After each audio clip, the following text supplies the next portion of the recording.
get started, make sure you're speaking into the microphone.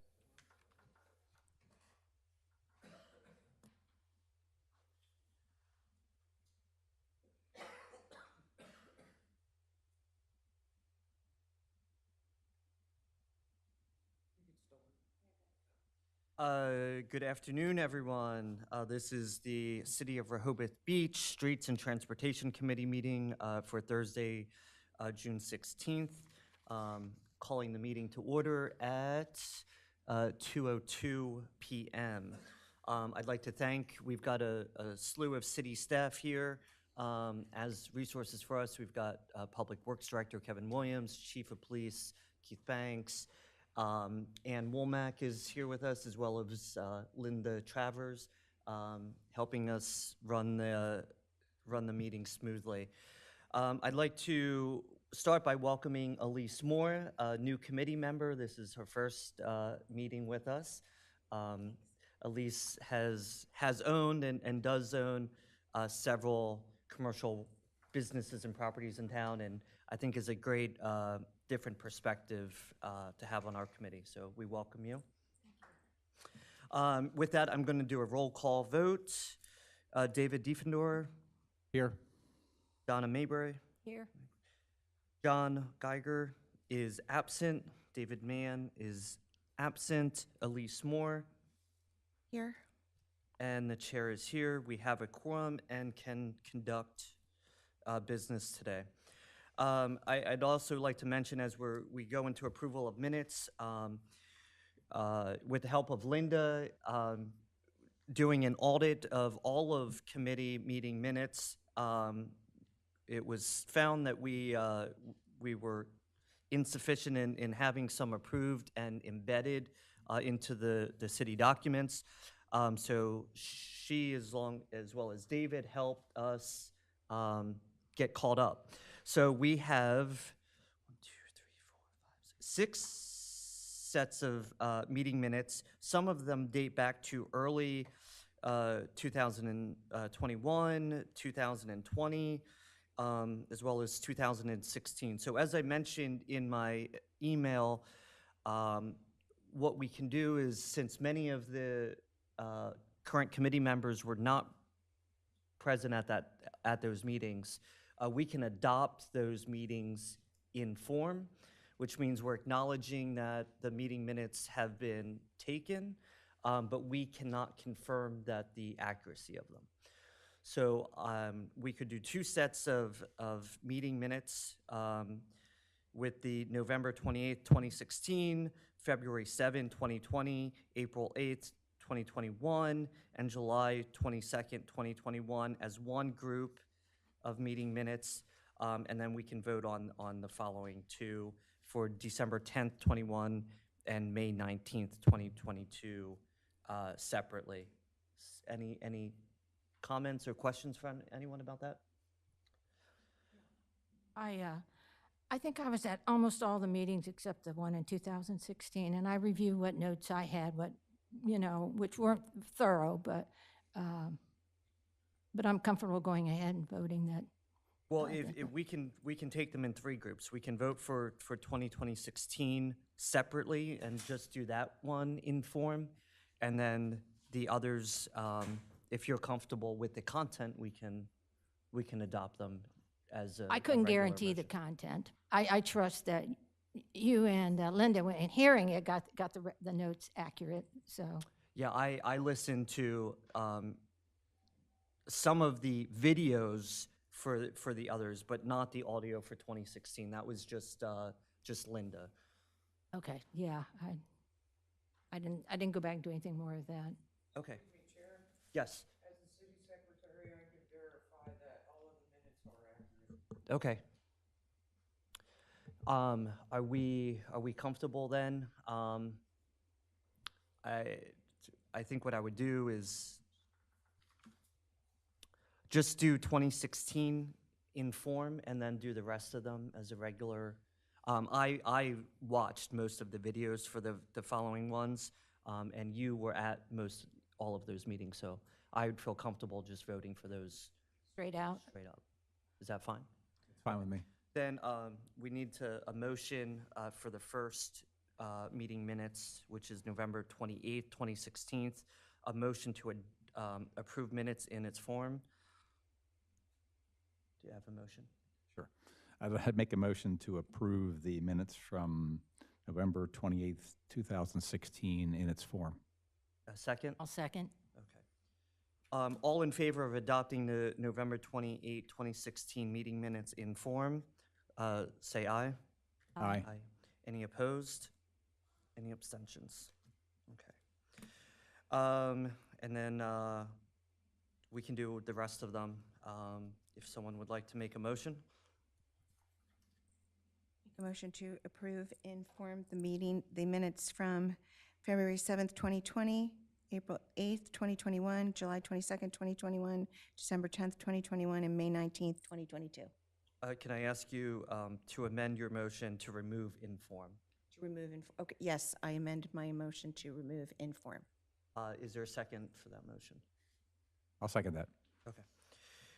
All those in favor signify by saying aye. Aye. Any opposed? Any abstentions? Okay. All the meeting minutes are approved. Thank you, and thank you, city staff, for the housekeeping on that. No correspondence is identified, and we'll move right into old business, which is an update on the discussion of the committee recommendation of restricting no left turns year-round on Rehoboth Avenue. We were slated, the mayor and commissioners were slated to take that up at the last meeting, which was Monday. And because I was absent from the meeting, we tabled it to the next meeting, which will be July 5th, 2022. And that meeting is at 9 a.m. Any further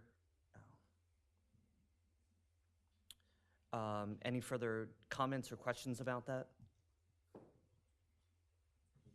Have we voted on that already, or We what's the did. status of it? It's just, we voted on it, I think, back in February. And it's our recommendation that the city implement no left turns year-round. So the update of it is just on the next commissioner workshop meeting, we will be discussing it. So that's the update. Okay. So no action has been taken by the city on it yet. And we don't need to take any other action here now. Okay. Okay, great. With that, we will move into new business. And got a few complaints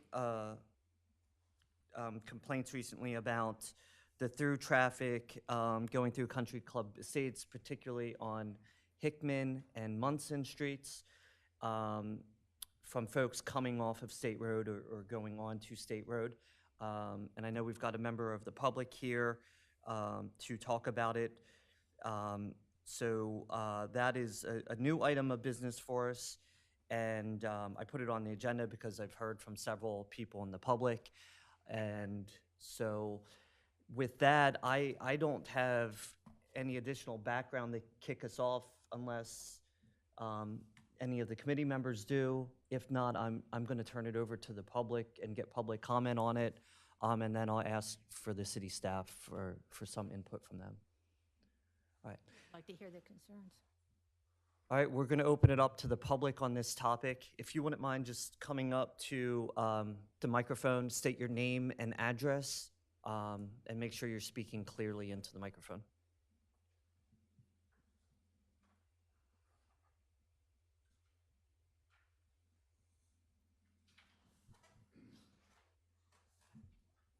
On? Can you hear me? Yep. Okay. I wrote out a statement, so. We might need to just, Yeah, I'm. you can go up to that microphone there and put your laptop down. And we'll probably be able to hear you better with that one. Okay, actually, I have another statement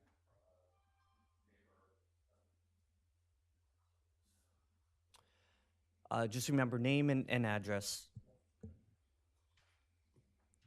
Right.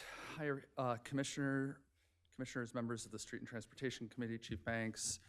My name is Chris Galanti, and my husband and I have owned our house at 327 Munson since January of 2018.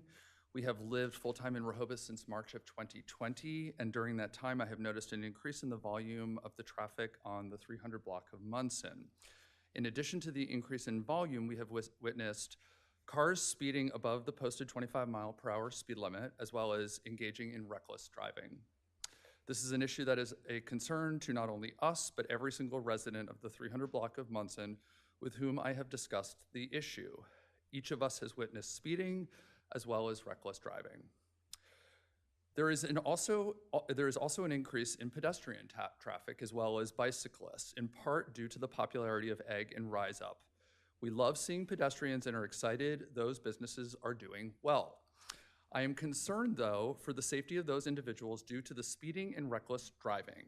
I want to call out one specific incident of reckless driving that occurred last Friday, June 10th, while I was out talking to neighbors Frank and Tina Lacey, who reside at 301 Munson. While we were outside watching two westbound traffic vehicles, so westbound is heading towards the Rotary and away from the beach, while we were outside watching traffic, two westbound cars, one after the other in succession, passed by us. The first one was observing the speed limit, as we could see from the digital reader that is currently posted in the middle of the block. The second car following the first one was apparently not satisfied with the rate of speed and decided to pass the first car on the left. Pressing the accelerator and reaching a speed of 45 miles per hour, incredible and dangerous. What if there had been children playing or a bicyclist or an oncoming eastbound car? I raised this issue to the mayor and city commissioners last month, and I am grateful to Commissioner Krzyzanowski for adding this as a topic to the Streets and Transportation Committee for consideration and further studies and / exploration. When I raised this issue last month, Chief Banks, in concert with Mayor Mills, had a digital traffic reader installed to calculate the speed and volume. The statistics only tell part of the story. The first is volume. In the 5 days that the reader was out, over 10,000 cars used our block. Of those, 13.5% were traveling at rates above 31 miles per hour. While to some that might seem a low percentage, it represents over 1,300 cars speeding. One going that fast is a danger, let alone 1,300. And while I offer that my estimation is that many more cars go above the posted speed limit, the congestion and volume from the Memorial Day weekend most likely added to the slowing of traffic. I should mention that I have a master's in urban planning with a concentration in transportation planning from the University of Virginia. I'm coming at this discussion as a resident, but also with the educational and work credentials to support the following recommendations. I have broken my recommendations into two categories, short and long term. They include short-term recommendations. There are no speed limit signs on Munson between Country Club Drive and Country Club Drive. Country Club Drive is a circle, and 300 block of Munson is between the two Country Club Drives. I recommend the installation of two posted 25-mile-per-hour speed limit signs, one for eastbound traffic and one for westbound traffic at the beginning of the block shortly after the intersections of Country Club Drive. 2, I measured the width of Munson, Country Club Drive, Sandalwood, and Hickman. Munson is 37 feet wide. The other mentioned blocks in Country Club Estates are 32 feet wide. That 5-foot difference is a problem for managing speed. I recommend the city paint a double yellow line down the middle of the block to help manage the flow of traffic so that cars don't pass one another. Why some drivers think they should is surprising to us. 3, throughout the city, there exist painted yellow lines that create a square in front of resident driveways to ensure that the spot is available for the homeowner who need the space. These painted lines throughout the city include the 300 block of Stockley and help to add visual impact, which in turn controls and slows speed. I recommend that these lines be painted in front of each home. 4, lastly, I recommend that the city install dedicated permanent speed readers similar to the ones that exist on Columbia and the 300 block of Hickman. There is a temporary mobile speed reader in place, and it makes a difference. Permanent readers will do a great deal to raise awareness and slow traffic. Long-term recommendations. As I previously mentioned, the width of Munson is 37 feet wide, by comparison to every other street and country club at 32 feet. I recommend that the city study a potential road diet to make the street more narrow throughout the 300 block, or potentially install a dedicated bike lane with the goal of slowing traffic, increasing safety, and creating spaces for street trees. 2, as I understand the current infrastructure plan, a dedicated crosswalk and flashing lights to facilitate pedestrian crossings will be installed at State and Munson. While I appreciate this improvement, I recommend investigating the potential of constituting a rotary or a 4-way stop at the intersection of State and Munson, as well as State and Hickman, to slow traffic and increase pedestrian safety. 3, lastly, and I recognize that this is controversial, I recommend that the city explore the installation of rubber speed blocks, speed humps, or speed bumps. There are speed humps elsewhere in the city, including Lake Drive between King Charles and Bayard. There are also rubber speed blocks on Columbia. Such improvements will make the difference to safeguard us, the residents of the 300 block of Munson. With that, I will say that I am here to help and get involved. I look forward to engaging in an ongoing discussion, but with the expectation that we will get relief quickly. Thank you again for the opportunity to present my thoughts, and I'm happy to take any questions you have. I also have a statement from Terry and Ray Ayub, who live at 326 Munson, if you want. Let's go ahead and hear that statement. Okay, as sure. well. This is a copy of a letter that was sent to the mayor on June 6. Dear Mr. Mills, my husband and I have owned 326 since the 1980s and have resided here part-time over the years. We have been full-time residents of Sussex County since 2005 and are now full-time permanent residents at 326 Munson Street. We are very concerned about the high speed of drivers on Munson, speeding from both directions. We have spoken to the local police, and they did put a speed sign back in the winter reminding drivers of their speed, but we were told the city only has one and it had to be moved to different streets. Thus, it only remained a short period of time. Again, that was in the winter. Now with the summer, here it is much worse. The volume of cars, the high speed of drivers, many more the cars parked on the street only create higher possibility of a very dangerous event to occur. Children, senior citizens, families all walk this path. Bikers, scooters, skateboarders are frequent sights on Munson Street. Patrol cars have been here on occasion, and we understand they can't stay very long. Honestly, my husband and I are gravely concerned about our safety, the safety of the drivers, and our families and neighbors and our property. There are cars parked on both sides of this busy street. There are drivers flying by so fast I can't tell the type of vehicle they are driving. My husband and I implore you to study the street and consider ways to reduce the speed. Perhaps speed bumps, more signs, a flashing speed sign, speed being monitored sign. I ask you to please be diligent about resolving this chronic danger. When we attempt to cross State Street, we often cannot see the oncoming traffic due to other parked vehicles, and we again witness speeding drivers. It's quite concerning how fast they are driving while some are trying to cross, others to turn. The amount of speed traffic at that intersection is out of control. The number of accidents is unknown to me, but I certainly hope that you will help mitigate further accidents. We believe a 4-way stop sign may be very helpful. I appreciate your time in reading this and look forward to a response. Respectfully, Terry and Ray Ayub. Thank you, Chris. And I've known you for a long time, but never knew your educational or professional background. If you're looking, to get involved, we've got an extra Right, seat I know. on this committee. So, Oh, great. Okay. and really appreciate your thoroughness. Any specific questions for Chris? I may want to reserve some questions, but I'd also And I I'm think happy I'd like to hear from the to chief. leave this copy of the letter from the Ayubs and then email this letter that I've written Yeah, to the committee. that would be very Great. good. Yep. If you could do that, I thank will, you. absolutely. Yeah.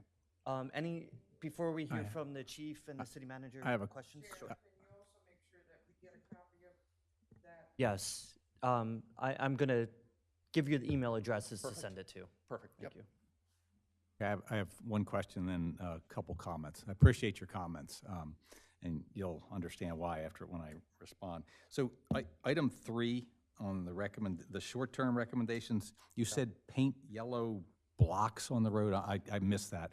What was that? So throughout the city, South Rehoboth specifically, I don't know as well in North Rehoboth, but in South Rehoboth, there are painted yellow lines that signify the driveway of the homeowner. And my recommendation is to to paint those up and down the 300 block of Munson to increase visual impact and slow traffic. Okay. All right, I got that now. A lot of times on the roads, they use painted white lines instead of yellow, I believe, to show your speed, but I understand what you're talking about. As we come into off Route 1 over the bridge down there by 5 Points, there's white solid lines. I'm not sure whether you're allowed to do yellow. We'd have to research that or whatever, but yeah, I appreciate that. I can say specifically on the 300 block of Stockley in Country Club Estates, these lines exist. That street went through a recent, paving improvement, and part of the improvement was that they painted, lines to signify the driveway. Yeah, to signify the driveway, but Yes. not all the way across the road. No, I wasn't talking about across the road, just in front of the driveway. I understand. Yep. Okay. But I my got it. other point was a double yellow line down the middle of the street, Right. like exists on State. Right. Okay. So I understand now. I'm sorry. I missed the square around the driveway. I got it.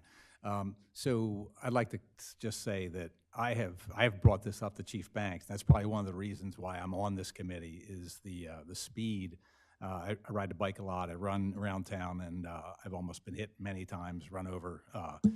And we had also talked about those speed signs previously that the police were going to look and see if we could install them, maybe on Bayard. We had talked about that before. He was going to take a look and see around the city maybe where the best place was. But I agree with you that those signs, if we had a permanently installed sign, at least it would tell people, just like there is on Columbia, at least people would see, oh my goodness, I'm going too fast.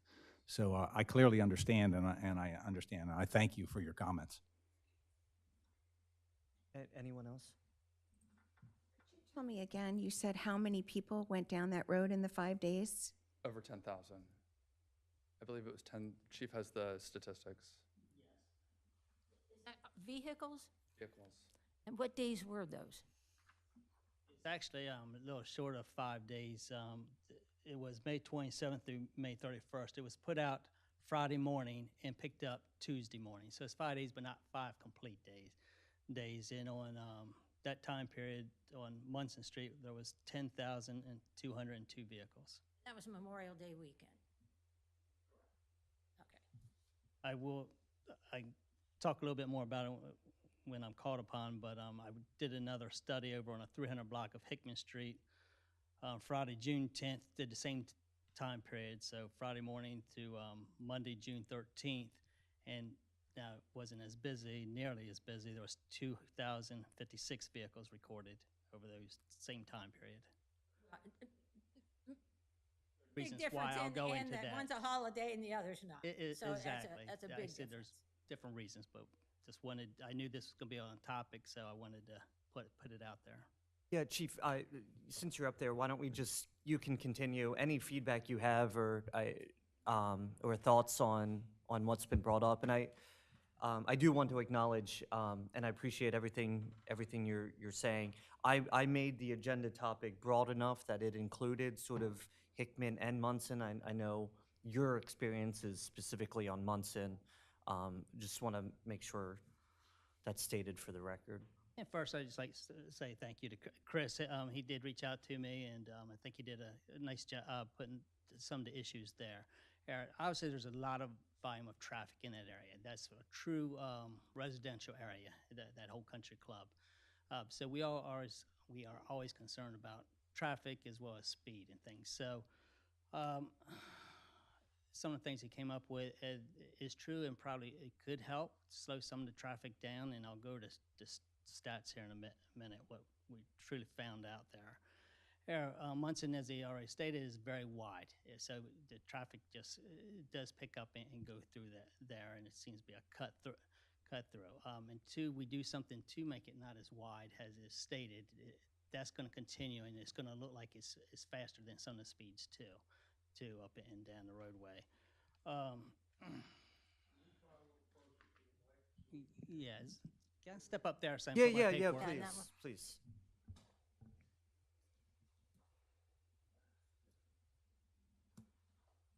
Thank you. That's better, I hope. And then I Yes, put yes, my thank you. papers down, and I'll. Again, as I start off, I just want to thank Chris for coming forward, and he brought up a lot of information. I quickly stated up there that we did a survey on Munson Street, and what he was referring to is, that, I'll say it again, the data runs from Friday, May 27th through Tuesday, May 31st of this past year. There was 10,200 vehicles recorded, 3,960 were eastbound, and 6,242 were westbound. That calculated with a tolerance of 5 miles an hour, because people give or take. Sometimes they're going 23, 24, they're going 26. I know in a residential area, 5 miles an hour might seem too fast, but the reality is people with a gas pedal is a little bit heavy at times. Chief, can you just give us the numbers again on east versus westbound? Okay, yes. There was 3,960 vehicles were eastbound, and 6,242 were westbound. We calculated with a tolerance of 5 miles an hour over the limit, and that came out to 13.5% of the vehicles were above 30 miles an hour by the speed enforcement evaluator. So again, of the 10,000 vehicles, 13.5% of those were over 30 miles an hour. Now, ironically, because again, you take averages, and all, and this is where it kind of gets skewed, because there was a lot of vehicles down there. With all the averages between, some of it was recorded at speed of 7 miles an hour, 8 miles an hour, and 12, and then you get the higher speeds. This was kind of a bit amazing, sort of, that it came out to this number, but it said the average speed of 939 of those cars was the high mean was 25 miles an hour. And all. So when you're looking at the stats, it's going to sit there and tell you, well, you probably don't have a speed enforcement problem. The calculations and all that we go by in the state and all will tell you that that means there's a low rate of reason that you need to be over there for enforcement. However, the officers over there, myself and the neighbors, all can testify that that's not the case, because it is more crowded and the street is wider, that there's probably enough that of an issue that we should be taking a look at it. Since that time frame, the officers have been over there. They've got many stop sign violations, and they did record speeding violations too over there. The last couple of weeks that I've had them over there, when we can break free. Again, usually there's typically 2 officers, full-time officers, working at a given time, sometimes 3, but the average is 2 on the road. So we try to put one over there, but they're handling complaints too. Again, not making excuses, but they can't be everywhere and sit there the whole time. Right. As Chris stated, after we did the study, I went to the week later. We got the speed sign out there, trailer, to start look at, so people have a visual. And we didn't get that as quickly as we wanted to out there, but it was like a week and a half later after we got the stats and put that out there, and it still remains. What I would like to bring up is on Hickman Street, we do have one of those speed signs out there, flashing signs. It was very controversial when they went up because residents did not want that in front of their house where they park, if they're going to open a car door and all that. At the time, the Homeowners Association, Country Club Estates, went around, took a survey, and they actually told us where they like it. Because the one that isn't that efficient, because it's almost around the curve a little bit, but again, we got not arguing, that's a misplacement, but trying to find out a good place to put the signs. We had the same issue on Columbia. Those signs, the one closest westbound, well, it's on the eastbound lane, but it's further down, is near Dover Street. That was moved 3 times. Because homeowners complained, because the light that went in their homes They didn't like the area. I couldn't park where I wanted to park and all that. And the city crew had to change that 3 times. So I think they are efficient. I think they do work. But I think we need to do our homework and make sure where the residents are happy that it's going to go with. Believe it or not, we had the same issues with speed signs over years. Many years ago, there used to be more speed signs, even in Country Club and all. And as residents moved in, homes sold, complained, and they slowly have disappeared. So again, it's there's new people, so maybe there's a change in the rationale or what they want. But a lot of times, I don't want that sign in front of my home. I don't want to hear. I agree we need it, but put it somewhere else. Is kind of the things we've heard. So I think those are great ideas, but we want to make sure we do our homework and reach out to the community to where the best placement is, because we don't want to move them again. Thank you, Chief. One question, what was the highest speed in that period? Yes. There was two vehicles at 44 miles an hour.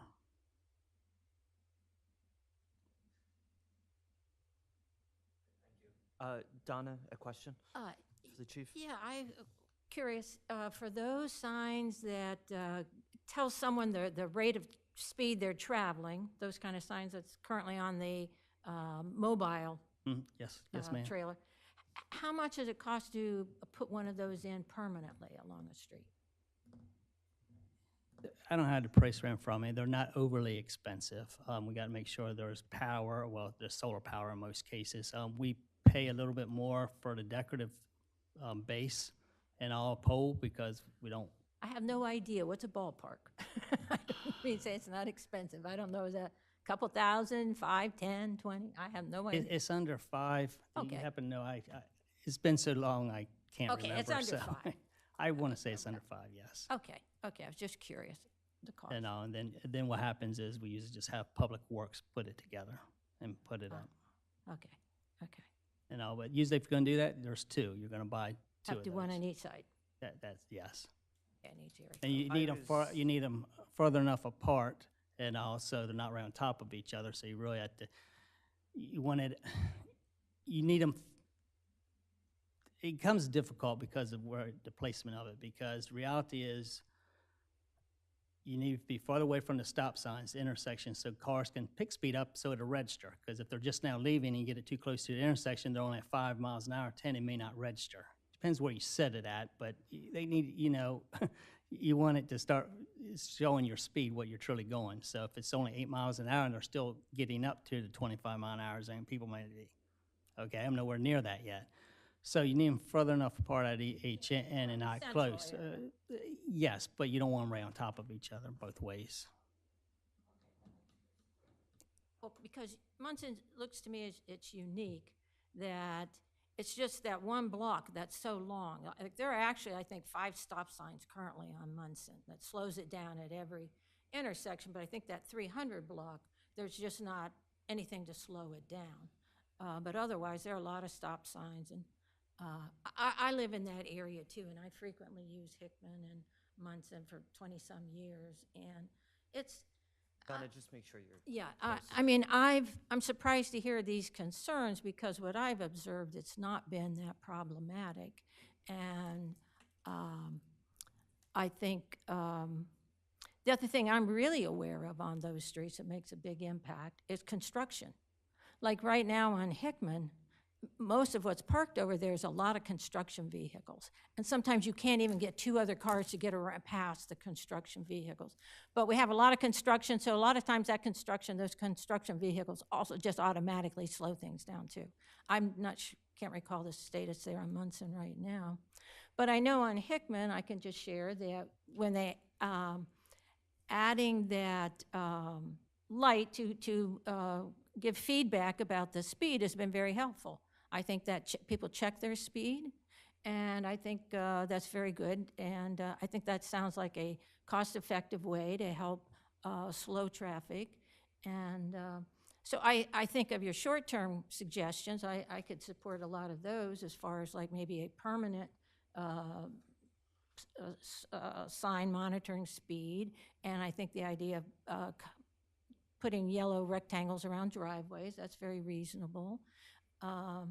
So I think some things could be done. But I think what we're really, I'm not really, I don't find the statistics really compelling because they're skewed by the Memorial Day, the holiday traffic onslaught. And I think in Rehoboth that those are critical periods, and I don't know if sometimes when we do things in our regulations, we make some of those things operative during the high holiday weekends, but maybe not during the rest of the week. I don't know if that's, I don't know that we do that around town, but that might be one thing to think about, that because it's really a temporal thing. You know, the holiday makes a big impact. So, Any other questions for Chief Banks? I don't have any. Chief, If I anything to close, yeah. Yes, I was to kind of answer Ms. Mayberry's question. I do think it's more of a, you're correct, that was a holiday weekend, but I will say over the last 2-3 years, people are trying to get off the avenue some, and they're using that more of a gateway, because when we've done it in the past, I don't have those stats right in front of me, but we're averaging around 3,000 to 4,000 cars there in the same time periods, because the battery lasts only so long for when we're doing these stats or whatever on the machine we have. So usually we put out Friday mornings, try and get weekend traffic, and we'll put on Tuesday morning. So we're trying to be consistent because some of them are holiday weekends.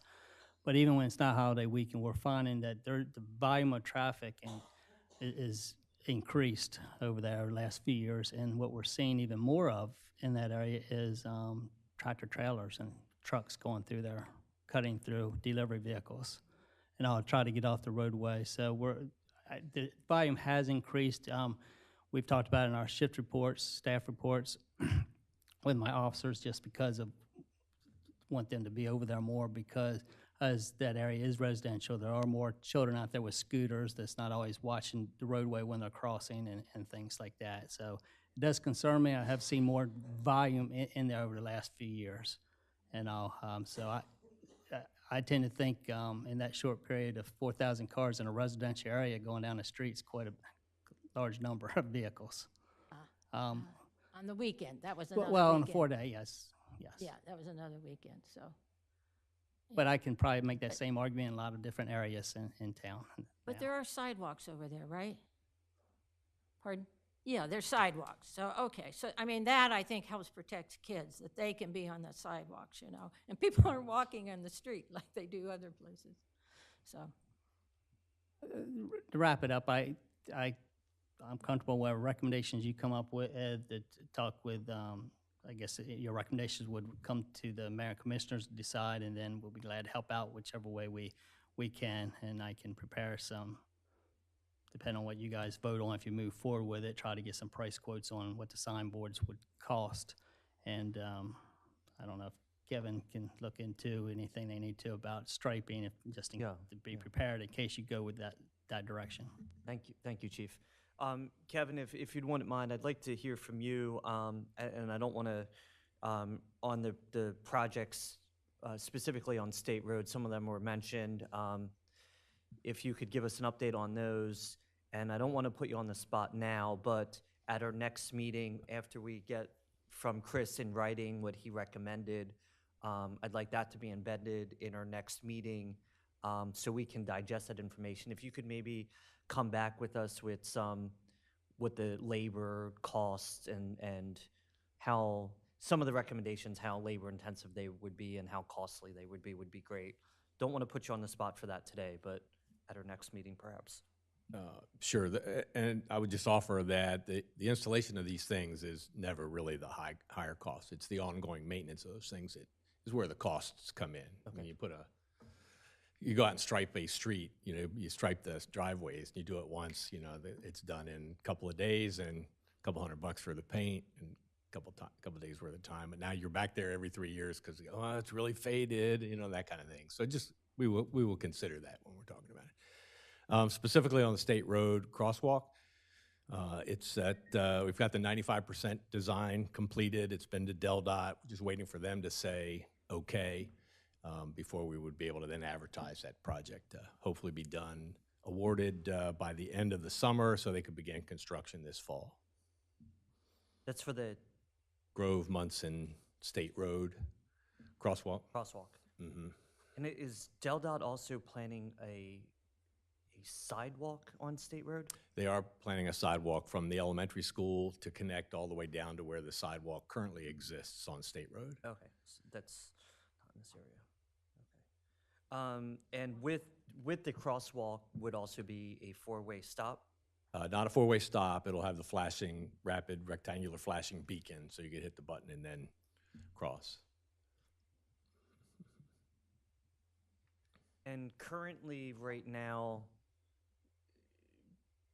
when you turn on Munson, there's a stop sign at Country Club. Is that right? Yeah. Okay. But it's not a four-way stop. It is a four-way stop. There's a four-way stop at Country Club in Munson, but at State and Munson and Grove, stop signs are only on the Munson and Grove side, not on the State side. So Country Club and Munson, that is a four-way stop? Yes. No. Country Club and Munson and Country Club and Munson, both the east intersection. Oh, I'm so sorry. Hi. There's a I'm sorry four-way about stop that. sign at the intersection of Country Club and Munson, which is one block off of the intersection of State and Munson. Okay. And then if you drive all the way through the block, if you're heading east, there's an additional four-way stop sign at Country Club and Munson. Okay. One point that I wanted to make, though, it's sort of a difference between Munson and Country Club, or rather Munson and Hickman, is that in addition to the width of the street, Hickman also benefits from a stop sign at the intersection of Laurel. There is no cross street that bisects Munson. So, you know, people slow down for a stop sign, which generally slows traffic. And in Munson, which is an even longer block than the 300 block of Hickman, there's no stop sign in the middle of the block. And that stop sign was added within the past 5-6 years, plus I or remember minus. when it was Yeah. added, and I think it helps a lot. So. Any questions for Kevin? Or Kevin, do you have anything else you'd like Nope, to add that's it. from us? I have one. I'm sorry. Yeah. When was the construction on that sidewalk between the elementary school gonna happen? I didn't catch that. I'm not sure. Yeah, We just happen to know because the designer that was working on our streetscape concept plan was tagged with the design for that. So I know they were down here working on that. So I don't know when DelDOT plans to do the construction, All right, but I'll thanks. find that out for next meeting. Okay. With that, any other comments from the public? Walter, you have anything? Don't forget your name and address. Walter Birmingham, 123 Hickman Avenue, just while Kevin's up. New business, item B, item A, stop signs on State Road. What does that agenda item mean? I think that was my goof, and I thought stop signs were going up, but it's the crosswalk is what I was referring to. That was my goof. Curiosity. I do seriously recommend, and I went to Public Works, and I got the information sheets on the crosswalks on Rehoboth Avenue, and I think they have worked very, very well. They work even better when people push the button. If they don't step up or stay back from the curb enough, but if they don't push the button, the light's not going to light, and most people will try to stop. But I think we were never given the courtesy to know what you proposed, but I think the new signs that you put up, the push buttons, et cetera, ought to have the motion detector sensor items that when the person walks up to the post, you can program them many different ways that if you wish to cross, press the button. It has a voice. I don't know what languages it does it in. But the biggest problem is the people that don't know what to do, don't even realize that it's there. And the man at sales and public relations at the factory said the same thing. A lot of times they're purchased by one person, no disrespect, because they're ordering what they were told to order, but it's almost like they're not complete. And where you encourage people to use them and the lights change, most people will stop. All right, thank you, Walter.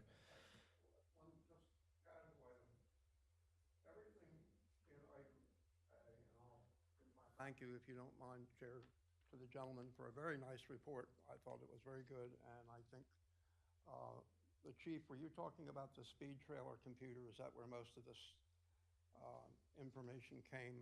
Because I don't think we have any other speed determination device or. We have updated measurement tool now that actually doesn't have the wires across the roadway. You actually just put it to a pole and things like that. So it's more technology driven and all. So it's not the speed trap. It's just a little box that we put to that we just charge up in our room. We just take it out there and then we download the information. Yes, But in any case. but it's not the speed trailer that we used to have. A lot of items in there. One of the things I did make note that Dover and other places, and in Rehoboth, we do yellow at the curbs, at the curb cut. And actually, in some cases, depending how city manager and the chief of police and public works director do it, sometimes the lines go out into the street. Let's just say Wilmington Avenue. I'm hypothesizing, but Baltimore. And they work well because they have a tendency to do what the gentleman said. In this case, it would narrow the road. And that is a traffic calming device in itself. But I take a little bit of offense, nothing personal, but why just talk about the 300 block of one street that then is the next block gonna want it also, or is there a reason not to do it with the other blocks together, at least on that street at a time, to have a test on it? Thank you. Thank you, Walter. Walter, just to respond to your one comment is I think it's been identified that Munson is different than some of the other streets. The width is one thing. So that's, in my mind, that's one thing that separates Munson from some of the other streets, is the width of the street is much wider than the average, I guess. I respect that comment. I also tell you, my friend Leonard Talecki has a comment about a Mitsubishi Samurai that some people think is dangerous. None of these vehicles are dangerous until you put a person in them, and you need to control the attitude of the people because it's not the vehicle's fault. Yeah. The width of the street doesn't regulate it, it's the people that are driving the vehicles. Understood. Thank you, Walter. Could I ask a question of the Public Works Director? Is there a reason why we've got the painted driveway blocks in some streets and not in others?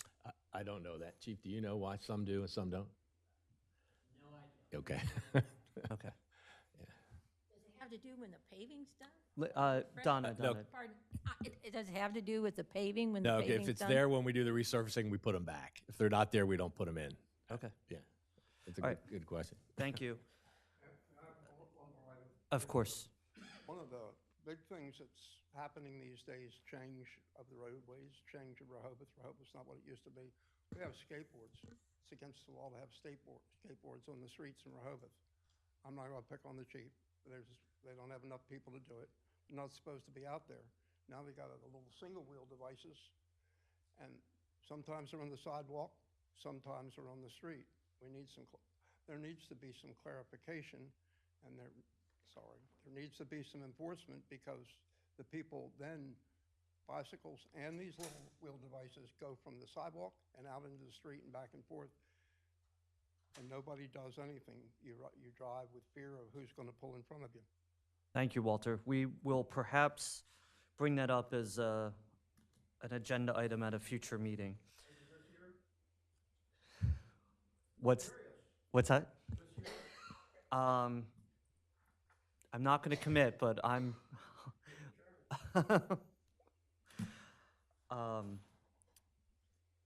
I think a lot of the recommendations seem simple and easy enough to do. And I think it's certainly worth us considering. I certainly don't want to take any action at this meeting, it being the first time we're discussing it, and we've not seen in writing what Chris has prepared. So I very much look forward to getting that. and we can continue this at the next meeting. But I certainly would consider some of the suggestions that you've made. Any other questions or comments by the committee members? I think that's a good plan. Chris, I want to thank you very much for making the presentation and informing us of your concerns. And we're going to talk about it and perhaps make some recommendations at the next meeting. Thank you. And we'll look forward to your email. Next on the agenda is updates on the bicycle safety brochure and map and the city's parking and walking guide. I bring this up because at the last time we talked, we had a presentation by the Homeowners Association and their biking guide. We had talked about some of the other guides that Rehoboth has and how some of the more recent ones were not as informative as some of the old ones, and we looked at some examples. So, Donna, I think you wanted to talk more about this, so I did. I had Margaret bring some of these parking and walking guides up. And of course, we just looked at the bicycle safety map at the past few meetings, so put it on the agenda so we can discuss. And I'll leave it open for the committee to discuss it and see where we want to go. Is this sufficient with the bicycle map, or should they be combined? Is there any information that we're not getting out to people that's relevant, et cetera?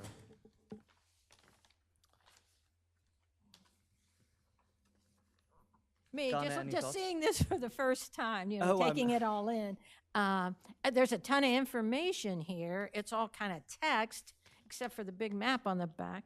But it I don't see anything right offhand that helps me as a bicyclist. I mean, this is the homeowners, and they had some handy little diagrams for people. I don't see biking stuff highlighted on this map myself, just looking at it. Yeah, this is just the parking and walking guide. So the bicycle map is separate. Which we talked about at the last meeting. And again, I just assumed that everyone had seen this. You take it with you, we can digest it and Yeah, I think so. and talk at the next meeting. I thought we had recommended that the homeowner's bicycle map be incorporated with other city maps. And apparently that did not get done this year, or that idea didn't come through soon enough for that to happen. It's certainly on our website, and Chief, did we not print these, the city? The bicycle maps? As far as I know, the city has not. The ones that we're handing out is from the homeowner association that they had left over from last year they printed, so they brought those over to us so the bike officers could have them for this year and to hand out. But I think this committee, as Ms. Mayberry stated, recommended somebody putting it all together to combine it, look with best practice, and then move to the city commissioners for a vote to see if they want to pay for it. Or there was some, you know what, I take that back. I think, Chair, you came back and said you would discuss it with the previous city manager and see if it's something could be done at that level, Yeah, what I think was said. and that maybe But that my never goof. happened I as far as assumed that price. it was happening because we had already endorsed it in a way. It was on our website. You guys were passing it out. So I thought it was a matter of printing. I don't know if it's a matter of printing, or they're going to see if it was the same one, or if they're going to combine the two, so that was who was going to combine the two might have been the issue. I'll follow up with the interim city manager. Okay. Dave, what do you remember? I have the notes from March, since I typed them. And we said that, so Donna made a motion to adopt and print the brochure for the distribution. I seconded, motion was approved unanimously. Then you stated that the recommendation did not need to go to the city commissioners, stated you will forward the recommendation to the city manager for distribution and the numbers of brochures and a method of distribution if they had the funds to do that. So that's where we stood. Yep. Okay. Let me follow up with I thought I had a clear direction with the previous city manager, so let me follow up with Evan, the interim And that city you'd manager. follow through on that recommendation to get more of these printed up to be distributed Yes. this season? Yes. Okay, yeah. And then maybe in the future, I mean, if it could be combined, all that information in one brochure, that could be helpful, might save printing costs and just having to give tourists, one brochure that includes the biking as well as the parking and walking. Yeah, but that would be, for the future. upcoming, the future seasons. Walter, any comments?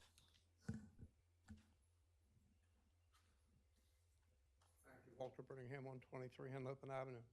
All due respect, Mr. Diefendorfer, you got the facts exactly the way it was supposed to be done.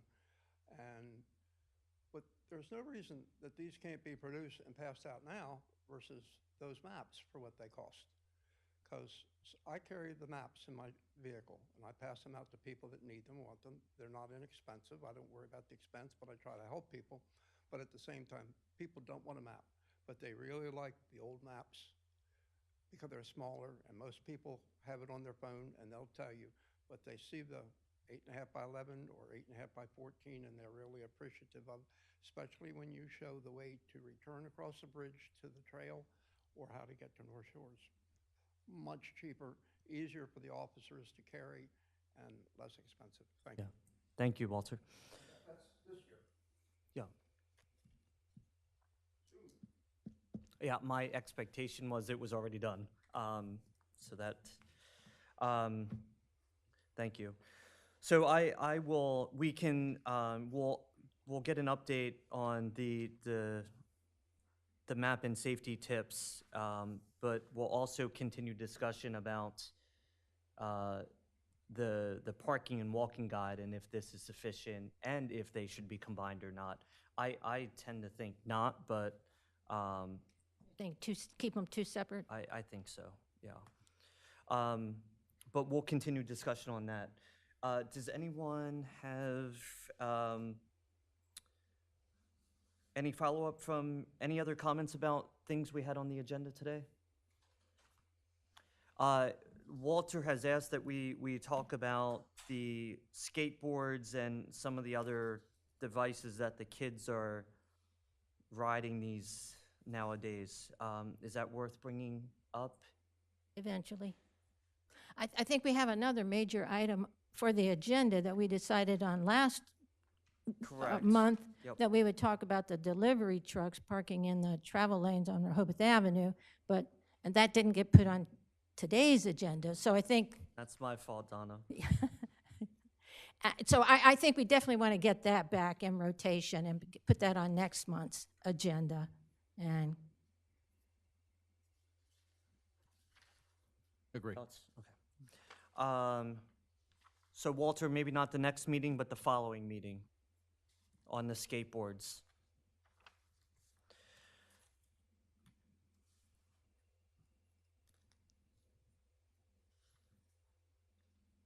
They're hung up on the next meetings. It's already the law. It's the law. It's not being enforced. You have people stand at the old McDonald's on Rehoboth Avenue, that's the corner of First Street and Rehoboth Avenue, and policemen, and they put their feet up on the wall and they watch people walk by and do all the wrong things, and they don't do anything. I've asked and don't get an answer, do we still have a no contact order? Are the police not supposed to approach people? We never get an answer from you, the commissioners. And I will- The problem is the enforcement. Understood. We have to continue to wait for new meetings when these things are on the books and all they need is enforcement. We are in high season. You can't even get into Rehoboth. Excuse me, I'll stop. But the reason they're going through Country Club Estates is because they can't come in Rehoboth Avenue. When the people are going so fast to come in Rehoboth Avenue and they can't at the roundabout stay within the lines, they're going too fast. We don't do anything because they don't have any room to stop the people. We need the enforcement, because things are already out of control. And if you don't hammer down, it's another year. because we're not the city we used to be a year ago. I understand, Walter. I will have a conversation with Chief Banks. Yeah. Conversation needs to be with the whole board at a regular meeting where the people have a right to talk, because if it's not a bullet item, you can't talk about it. But that's something that can, excuse me, that's something that can go to the administration and the commissioners now. It doesn't necessarily have to come through our board to get enforcement of things happening now. We would, like, Thank you. Any other items for future agendas? Mr. Williams, anything on your radar? Okay. We can, if we think of something, we can Yeah, email you in the always- meantime, correct? Always email me, yep. and you need to know more than a week in advance, so you can put out the agenda a week in advance for the public, right? Correct, yep. And- Speaking of that, Donna, you mentioned that you had some materials related to the delivery trucks. Right. If you could email that ahead of time, so we can digest some of it and include Ann and Linda, so it can be embedded in the agenda, so the public can also see it, Yeah. Okay. if you can. Thank you. I do have one question. So any topic that is forwarded past this committee to the commissioners, you have to write a report on it, is that correct? That is the mayor's preference, yes. Right, okay. So I would suggest, we can think about it, that if it's somebody's idea and we all talk about it and we vote on it and we want to forward it, to save you some effort, I think that person who wants to be the champion of that could do the initial report to you, and we could send it to you to save you time. You have enough to do. Yep, yep. And then you could chop it and get back and then change whatever you want. It just might save you time. Yeah, so I think that is a process thing going forward. Any specific item that we want to consider and move forward to the mayor and commissioners, I have a template, sort of an analysis template that I think will be on, someone's going to have to fill that out and alter it. Say if we want to recommend a change on delivery vehicles, that analysis and report needs to be filled out, and that's what we would then send to the mayor and commissioners as our recommendation. But I'll send everyone that template so you can take a look at it. Just keep that in mind as we're thinking about recommendations and suggestions.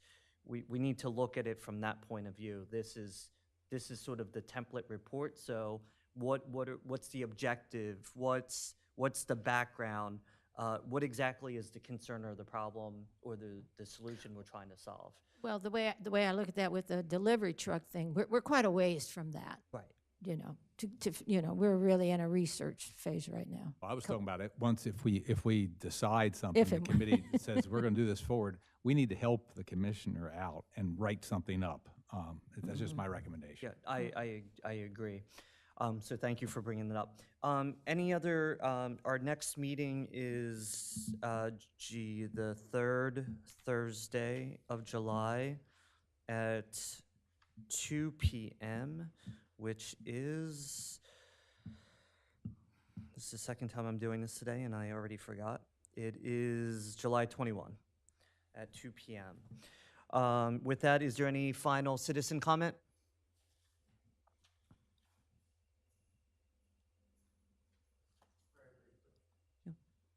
Walter Bringham.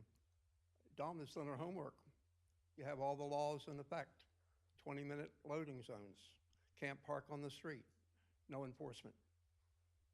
Pretty close? I think that's what's boiling down All, to. and she read me the code numbers. So why you're going to rehash it, and it's already done beyond you, and it's already in effect? Well, I think if that's the research that she's done, then we need the city staff to explain if we've got codes in place, why it's not being enforced. So, thank you. Any other citizen comment? Comment is I send that forward when the old city manager that's just left first arrived on her day 3 up on Surf Avenue, and I talked about a problem for the crosswalks, terminate at the entrance to Deauville Beach parking lot. And I'd like that to come up here because the loading zone, the people park right in front of the crosswalks where you go down to the beach, and they block the cars, they open the doors, nobody can get by. And that's a suggestion that by putting up 3 or 4 signs immediately, that they can solve a problem to open it up to make it safe for people to go across the street. I don't know if, I've got 10 copies, I'll give anybody a copy they want. But it's very, very important.